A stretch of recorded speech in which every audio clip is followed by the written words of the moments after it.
Sir आपकी source of research या source of information क्या रहती है जब आप रिसर्च करते हो? क्या आप पुराने आर्टिकल्स न्यूज़पेपर पढ़ते हो या आपके सिर्फ वही जो ऑन रिकॉर्ड है? हाँ, मैं जो भी बोलता हूँ वो मीडिया से पढ़ा हुआ होता है। मैं रिसर्च करता हूँ, जो थिंक टैंक्स हैं मैं उनका पढ़ता हूँ। मैं खुद जानने की कोशिश करता हूँ, मैं लोगों से बात करता हूँ, इन्वेस्टिगेट करता हूँ। मैं ये सब करता हूँ, ये मेरा सोर्स है। पर हम लोग जैसे कहते हैं मीडिया में, हर चीज़ के पीछे एट्रीब्यूशन होना चाहिए। हाँ, मैं इसके ऊपर कमेंट कर रहा हूँ, इसका मतलब ये आर्टिकल छपा है और ये एक रिसर्च्ड आर्टिकल है, एक क्रेडिबल सोर्स का। ऐसा नहीं कि किसी ने कोई वेबसाइट खोल दी और वहां से वेबसाइट से हम लोग कुछ करना है। ये क्रेडिबल सोर्स है आर्टिकल का और इसलिए हम इस आर्टिकल के ऊपर कमेंट कर रहे हैं।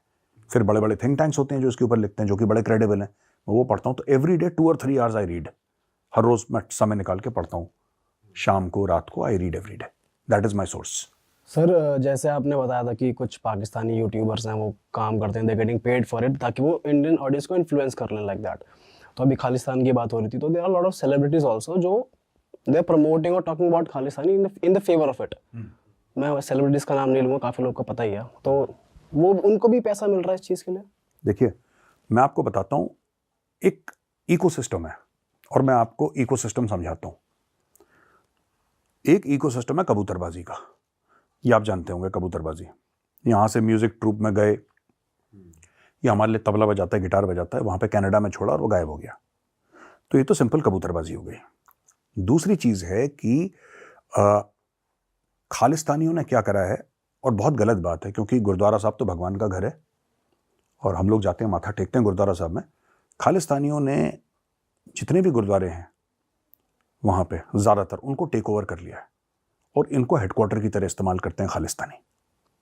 यस, जो कि बड़ा अनफॉर्चुनेट है, क्योंकि जैसा मैंने बोला भगवान का घर है तो वहाँ पे कोई गलत काम नहीं होना चाहिए। लेकिन खालिस्तानी बड़े वायलेंट हैं, तो जो आम सिख है वो डर जाता है इनसे, ये गोली मार देते हैं।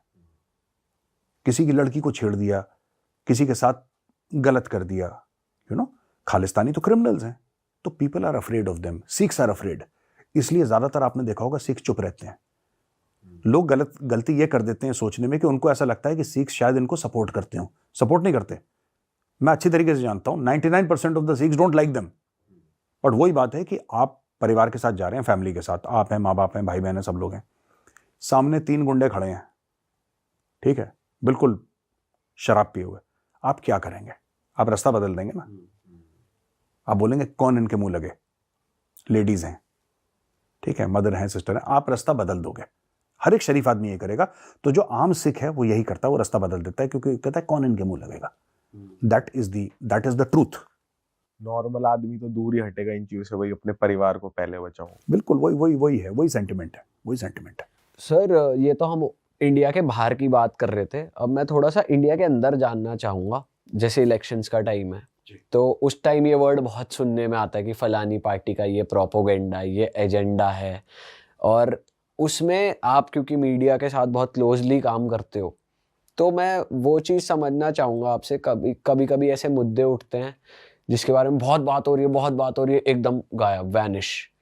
फिर ऐसे मुद्दे उठ गए कि एक तरफ बहुत आग लग रही है, फिर एकदम से स्विच मार जाता है मुद्दा, तो आम जनता को भी समझ आता है कि ये क्या हो रहा है भाई, ये मतलब लोगों के दिमाग से खेला जा रहा है या क्या चल रहा है। तो मैं आपसे थोड़ा समझना चाहूँगा इंडियन मीडिया कैसे काम करती है, कितनी वो रिलायबल है, कितनी क्रेडिबल है आम जनता के लिए, जो इन्फॉर्मेशन हमें फीड करी जा रही है वाया न्यूज़ चैनल्स, और कितनी हद तक गवर्नमेंट जो है वो मीडिया को कंट्रोल करती है। नहीं, इंटरेस्टिंग सवाल है, पर मैं आपको ऐसे बताता हूँ कि मीडिया झूठ नहीं बोलती। अब मैं उदाहरण देता हूँ आपको। ये कप है सामने पड़ा हुआ, ये कप जमीन पे गिर के टूट जाता है और जो कॉफी है वो बिखर जाती है। तो मीडिया हाउस कोई भी हो, लेट्स नॉट टेक नेम्स, कोई भी मीडिया हाउस हो, वो यही बोलेगा कि कॉफी का मग नीचे गिर गया, टूट गया। पर जब शाम को डिबेट होती है ना, किसकी गलती थी, तो बोलेगा साहब इसकी गलती थी, इस पार्टी वाले की गलती थी, इसके हाथ से कप लगा तो गिर गया। दूसरा वाला बोलेगा नहीं, आपने इसको बताया नहीं कि वहां पे कप है, इसको पता ही नहीं था वहां पे कप है। तीसरा बोलेगा नहीं, इसने टेबल साफ नहीं करी, इसमें इतनी चिकनाई थी कि स्लिप हो गया नीचे। तो ट्रेन का एक्सीडेंट होता है और अनफॉर्चुनेटली, वेरी अनफॉर्चुनेटली 50 लोग मारे जाते हैं। कोई मीडिया हाउस ये नहीं बोलेगा कि 25 मारे गए या ट्रेन का हादसा नहीं हुआ या 100 मारे गए, नहीं, सभी 50 बोलेंगे। एक न्यूज होती है, एक व्यूज होती है। खेल व्यूज का होता है, खेल न्यूज का कभी नहीं होता। लोग कहते हैं ना fake news, there is nothing called fake news. Fake news नहीं होती। सुशांत मर गया, उसकी डेथ हो गई। सुशांत कैसे मरा, उसकी डेथ कैसे हुई, किसी ने ये नहीं बोला कि नहीं सुशांत जिंदा है। तो बेसिक न्यूज थी कि सुशांत सिंह राजपूत इज डेड, है ना। अब मीडिया अलग अलग तरीके से खेलेगा कि ऐसे हुआ, मर्डर हुआ, नहीं हुआ, सुसाइड हुआ, ये हुआ, उस पर बहसबाजी चलती है और उससे आप कंफ्यूज होते हैं। आपके दिमाग में भी ये डाउट नहीं है कि सुशांत सिंह राजपूत अब इस दुनिया में नहीं रहा, ये आपके मन में भी डाउट नहीं है। आपके मन में डाउट क्या है, कि वो गया कैसे इस दुनिया से। That is the game that media pledge, and media is very dangerous. देखिए, सबसे पहले आप समझ लीजिए कि न्यूज एक प्रोडक्ट है। कोई भी न्यूज ना, न्यूज एक प्रोडक्ट है। जैसे साबुन है, जैसे कि सिलाई की मशीन है, वैसे न्यूज है।